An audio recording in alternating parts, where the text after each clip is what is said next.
અને હવે તો સ્વામી થોડાક આકરા થઈને એકદમ, કારણ કે નિષ્કુળાનંદ સ્વામી તમને ખબર ને જાતિથી સુથાર હતા અને પેલા લાકડા છોલતા, અને ભગવાન શ્રી જયારે એમને આ ગ્રંથ રચવાનો આદેશ કર્યો ને પછી પણ સ્વામી એમ જો એકદમ આપણને બધાને સીધા કરવા માટે આમ છોલ્યા, કારણ કે જેમ તેમ આપણા અંગ નીકળ્યા હતા ને, છોલી બરાબર કર્યા આપણને.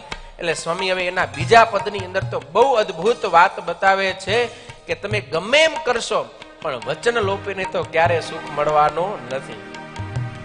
વચન લોપી જાણે સુખ લેશો રે, વચન લોપી જાણે સુખ લેશો રે, વચન લોપી જાણે સુખ લેશો રે. હે વચન લોપી જાણે સુખ લેશું રે, તે તો કેશો કેવાને જો રેશો રે. તે તો કેશું કેવાને જો રેશું રે. વચન લોપી જાણે સુખ લેશો રે. હે વચન લોપી જાણે સુખ લેશું રે. જ્યારે પશ્ચિમે પ્રગટે રવિ રે, જ્યારે પશ્ચિમે પ્રગટ સે રવિ રે. થાશે બીજ રહિત પૃથ્વી રે. થાશે બીજ રહિત પૃથ્વી રે. તોય નહીં થાય રીત એ નવી રે. તો એ નહીં થાય એ રીત નવી રે. વચન લોપી જાણે સુખ લેશું રે. વચન લોપી જાણે સુખ લેશું રે.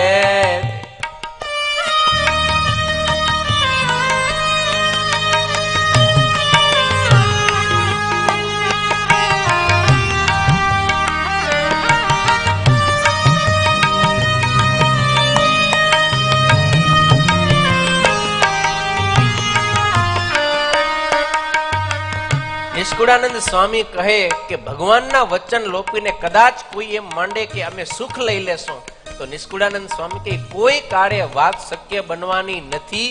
એ અમે આજે કહીએ છીએ, પહેલા પણ કીધું તો ને હજી ગમે ત્યાં સુધી જરૂર પડશે ત્યાં સુધી અમે કહેશું ને કહેતા રહેશું કે કોઈ પણ માણસ જો ભગવાનના વચન લોપીને સુખ લેવા જાય તો ભાઈ તું ભૂલો પડ્યો છે, તને સુખ નહીં મળે. એ અમે કહેતા જ રહેશું અને એ વાત પરમ સત્ય છે.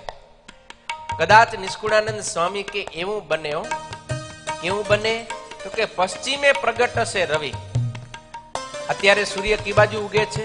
પૂર્વ દિશામાં. કોઈ આવીને અમને એમ કે અરે નિષ્કુળાનંદ સ્વામી આજે તો સૂર્ય પશ્ચિમ દિશામાંથી ઉગ્યો, તો હજી અમે આ પાડશું કે ભાઈ એ વાત કદાચ શક્ય છે, આ પ્રકૃતિ છે, એમાં ક્યારેક ફેરફાર થાય અને સૂર્ય પૂર્વમાં ઉગે છે એની જગ્યાએ પશ્ચિમમાં ઉગે, કદાચ એ વસ્તુ પોસિબલ છે.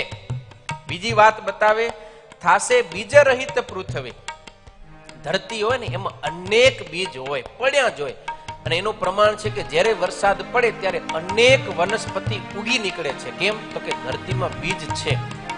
પણ કોઈ મને આવીને એમ કહેશે કે સ્વામી ધરતી આખી બીજ રહિત થઈ ગયો, હવે ધરતીમાં એક પણ બીજ નથી બચ્યો, તો એ નિષ્કુળાનંદ સ્વામી કે હું હા પાડીશ કે ભાઈ એ વાત પણ શક્ય છે. પણ આ જે રીત છે ને, કઈ રીત કે ભગવાનના વચન લોપીને કોઈ સુખી થઈ ગયો, એ વાત તો ક્યારે બનવાની નથી.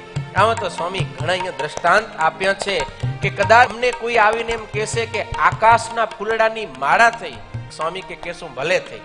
પછી જાજુ જળ પાને જન ધાસે.